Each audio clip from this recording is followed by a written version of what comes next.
امروز خودی بدخشان هم نسبت به بدخشان افغانستان خیلی پیشروی ها زیاد است. این ما از سایت های گوناگون، از منبع های گوناگون میخوانیم و خودی بدخشانی های از افغانستان خیلی در هوس به بدخشان تاجیکستان نظر میکند و در بعضی شرح های خود می نویسند که کنی بدخشان افغانستان هم بدخشان تاجیکستان بر این آباد شود، آرام آسایشته شود و این چیزها را البته به نظر گرفتن در کار و با گروه یک گروه جوانان و یک گروه همین شخص ها من گفتنی هستم که با عقیده های و غایه های بعضی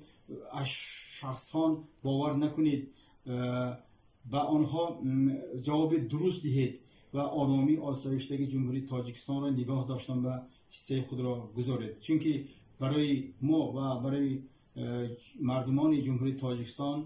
آسایشتگی، آرامی، تنجی از همه بهترین نعمت می باشد.